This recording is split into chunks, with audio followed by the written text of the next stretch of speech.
Este tercer episodio extra me resulta especial porque quiero compartirles los conceptos que tenía acerca del budismo ese gran genio de la literatura universal que es Jorge Luis Borges.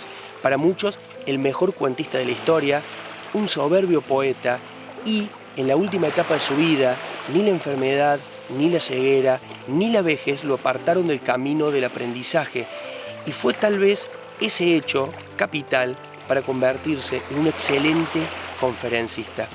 Estos conceptos que quiero compartirles son tomados de su libro Las 7 noches, que es un extracto de las 7 conferencias que el maestro dio en 1977 en el Teatro Coliseo de la ciudad de Buenos Aires, donde el maestro abordó 7 temas diferentes, entre los cuales estaba, por ejemplo, las 1001 noches, la poesía, la ceguera, la cábala y también el budismo.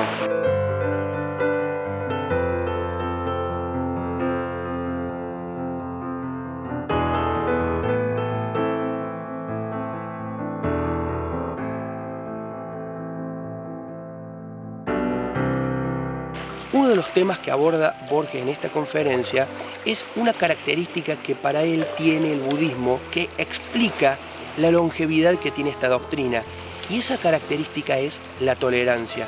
Borges lo argumenta de la siguiente forma, dice que el budismo jamás tuvo que apelar ni al fuego ni al hierro para convencer, es decir, jamás tuvo que apelar a la violencia.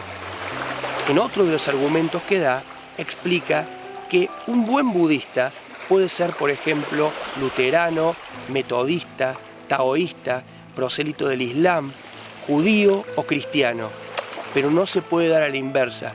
Un buen cristiano, judío o musulmán no pueden ser budistas.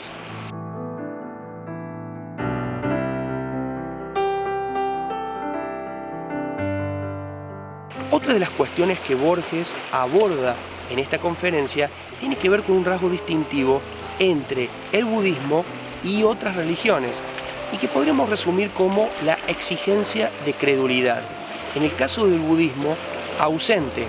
Es decir, para ser un buen budista no es fundamental creer en la historia de Siddhartha Gautama. Borges lo explica de la siguiente forma. Él comenta que tuvo muchas discusiones con un monje japonés de budismo zen, y él le contaba que para él no era importante la historicidad del Buda, que para él la vida de Siddhartha Gautama era tan importante como, por ejemplo, la biografía de Pitágoras. Si ponemos esta exigencia de credulidad en otras religiones y pongamos, por ejemplo, la religión cristiana, para ser un buen cristiano hay que creer en la existencia de Jesús.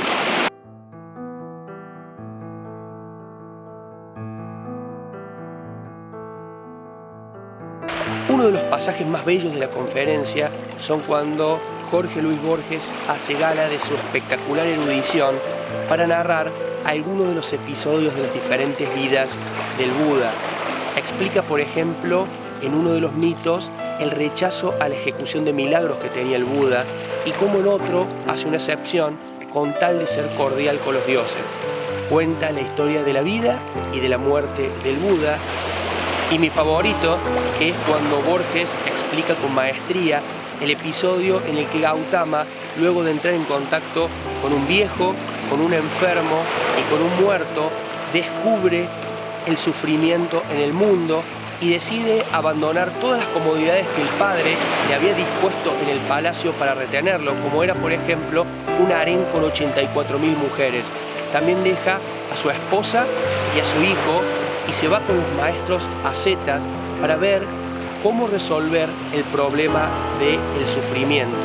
Luego de un largo camino donde renunció prácticamente a todo y al estar al borde de la muerte, entiende que la vía media era el mejor camino para resolver la cuestión del sufrimiento. Luego de llegar al nirvana, sería esa su prédica, junto a las 4 nobles verdades y el óctuple camino.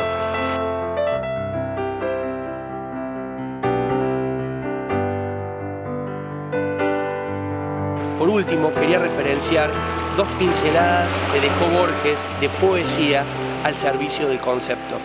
Cuando menciona a Buda, al iluminado, dice que es quien ha despertado de ese largo sueño que es la vida.